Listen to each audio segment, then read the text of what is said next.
अस्सलाम वालेकुम। मेरा नाम मोहम्मद वकार अतीक है और मेरा ताल्लुक़ कनेक्ट रियल एस्टेट से है। पूरा एक महीना हो गया बहरिया टाउन कराची में हमला हुए। 6 जून को हमला हुआ था और उसकी सूरत में बहरिया टाउन कराची से लोग घबराए और फौरी तौर पे 1 से 2 दिन के अंदर डीएचए सिटी कराची की तरफ मूव कर गए। और वो इन्वेस्टर्स जो ऑलरेडी डीएच सिटी कराची को छोड़कर बहरडाउन की तरफ मूव कर रहे थे वो रुक गए। और इसके अलावा जो टोकन पे घुमाने वाले लोग थे, जो इन्वेस्टर्स ऐसे थे जो जिन्हें हम सटोरिया कहते हैं, वो रुक गए बहरडाउन में कोई भी परचेजिंग करने से।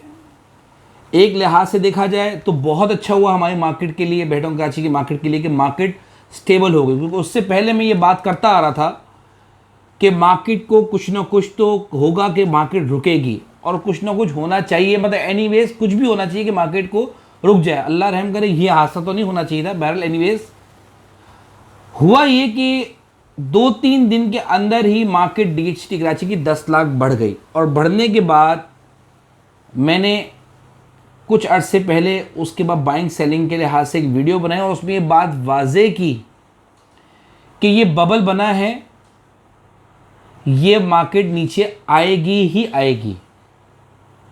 और 2 पेमेंट टाइम है इसके, एक 28 तारीख और फिर उसके बाद 10 तारीख।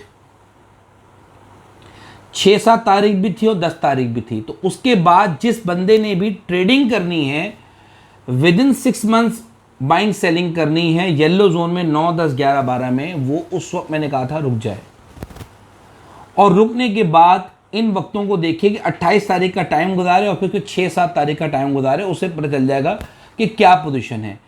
86-88 के दरमियान येलो जोन घूम रहा था 9, 10, 11, 12 का, जो कि जम करके 1 करोड़ 1 लाख पे चला गया था।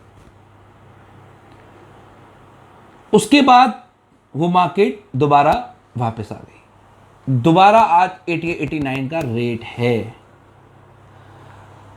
आज बाइंग टाइम है, अर्जेंट पेमेंट टाइम पे आपको कोई भी चीज़ मिलती है लेनी चाहिए। क्यों? क्योंकि 1 करोड़ रुपए की जो फाइल बिकी है वो 10 लाख रुपए प्रॉफिट करके दोबारा 89-90 में मिल रही है। इन्वेस्टमेंट का टाइम है, फौरी तौर पे कमाने का टाइम है। पैसे कैश रखें, सुबह पे ऑर्डर बनाएं, ट्रांसफ़र कराएं और फिर उसके बाद आगे चलें। मार्केट की कंडीशन आगे बेहतर दिखती है। एक इन्वेस्टर को मैंने ये बात बताई तो उन्होंने कहा वकार भाई पहले तो 86 से 88 के दरमियान, 89 के दरमियान का रेट था, उससे तो मार्केट नीचे नहीं आई, उससे तो मार्केट 10 लाख नीचे नहीं आई। अगर 10 लाख उससे नीचे आती तो आपका कहना दुरुस्त था कि बाइंग बनती है। ये तो उसी प्राइस से दोबारा आ गई और ये मार्केट को स्टेबल होना पड़ेगा। अगर मार्केट यहाँ के स्टेबल भी हो गई है तो हम अगर 10 लाख नीचे आएगी तो बाइंग करेंगे, अभी बाइंग नहीं बनती। मैंने उनको समझाने की कोशिश की। देखिए उस वक्त जब 85 से 89 के दरमियान का एक लमसम बात कर लेता हूँ, जब रेट था तो उस वक्त सेलर था। डीएचए सिटी कराची की मार्केट नहीं चल रही थी और यहाँ पर सेलर मौजूद था जो यहाँ से बेच के बहरडाउन कराची की तरफ मूव कर रहा था। और उस वक्त ये रेट थे। बहरडाउन कराची रॉकेट की तरह तेजी से ऊपर मूव कर रहा था। लोग यहाँ के इन्वेस्टर उठ के वहाँ चला गया था, वहाँ का सोटोरिया उठ के बहरडाउन कराची मूव हो चुका था। उस वक्त वहाँ 85 से लेकर 89 का रेट था, उस वक्त रेट नीचे थे। आज वो कंडीशन नहीं है। आज डीएचटी कराची के इन्वेस्टर को ये बात समझ में आ गई है कि मैंने यहीं रहना है, मैंने कहीं मूव नहीं करना। उस तरह से सेलर मार्केट में मौजूद नहीं है डीएचटी कराची का जिस तरह से पहले उस वक्त 6 जून से पहले हुआ करता था। क्योंकि वहाँ वो कहते थे कि बहरिया टाउन कराची में जो 1 साल पहले चीज़ ली थी उसका रेट डबल हो गया, डीएचटी कराची में क्यों नहीं हो रहा, ये हमें डिलीवर क्यों नहीं कर रहा। तो किसी न किसी पॉइंट पर उनको ये बात समझ में आ गई कि अभी हमने बेचना नहीं है, अभी हमने कोई ट्रांजेक्शन नहीं करनी, अभी रुक जाए। तो इसी वजह से भी बहरिया टाउन कराची की मार्केट भी स्टेबल हो चुकी है। अपवर्ड ट्रेंड नहीं है, ना लोअर ट्रेंड है ना अपवर्ड ट्रेंड है। मार्केट बिल्कुल स्टेबल हो चुकी है। यहाँ पे अच्छा खासा बायर और सेलर होता है जब मार्केट स्टेबल होती है। उसके बावजूद भी अच्छा खासा बायर सेलर होता है क्योंकि यहाँ पर बाइंग सेलिंग की मार्केट बहुत सारी हैं बहरडाउन कराची में। फ्लैट अलग बिक रहे होते हैं, शॉप्स अलग बिक्री होती है, किराए का काम अलग हो रहा होता है, दुकानों का काम अलग हो रहा होता है, शोरूम्स का काम अलग हो रहा होता है, बुकिंग का काम अलग हो रहा होता है, मॉल से बुकिंग अलग हो रही थी, दुकानों की बुकिंग अलग हो रही होती है, ऑफिस की बुकिंग अलग हो रही होती है। इंतहा का काम है, मतलब कमर्शियल प्लॉट्स अलग बिक रहे हैं, रेजिडेंशियल प्लॉट अलग बिक रहे हैं, बिल्डर्स अलग घुसे में, एंड यूजर तो देखें किस तरह के हैं, आज भी हैं। जिसने मकान बनाना है, मकान बना के रहना है, एक बायर हो गया। जिसने मकान बना के किराए पे देना है, दूसरा बायर हो गया। जिसने मकान बनाकर इस नज़रिए से मकान बनाना है कि उसका प्लॉट पड़ा हुआ है और उसके बच्चे भी पढ़ाई से फारिग हुए, उन्होंने नया कारोबार देना है, वो एक अलग बायर हो गया।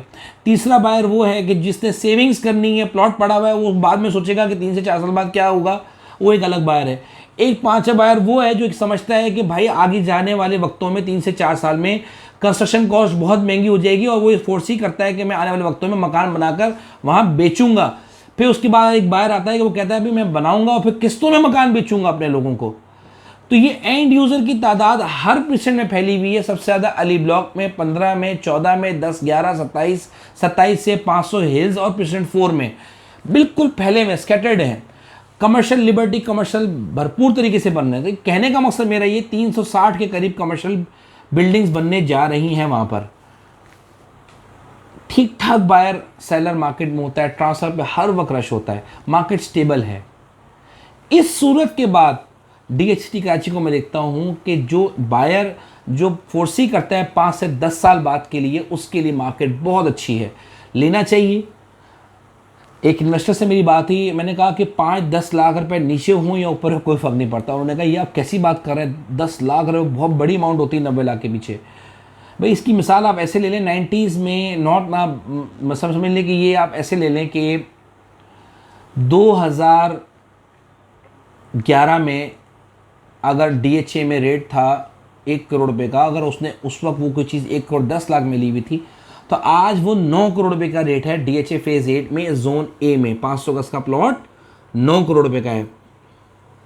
तो अगर उसने 1 करोड़ की चीज़ ली हुई थी और 1 करोड़ 10 लाख की थी, वो एक की थी, 10 में ली, 10 लाख महंगी ली थी, तो इन द एंड उसको कितना बेनिफिट हो रहा है, 8 करोड़ रुपये का या 7 करोड़ 90 लाख रुपये का। आप चेक तो करें।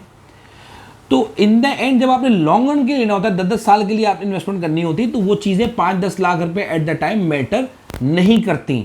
जिसने लॉन्ग टर्म इन्वेस्टमेंट करनी है वो करे, और उसके लिए ये प्रेफरेंस है कि वो नंबर वाले सेक्टर्स में जाए, 2, 3, 5, 7, 6, 13, 14 इनमें जाए। 4 का भी अनऑफिशियल मैप आ गया है, 6 का भी अनऑफिशियल मैप आ गया है।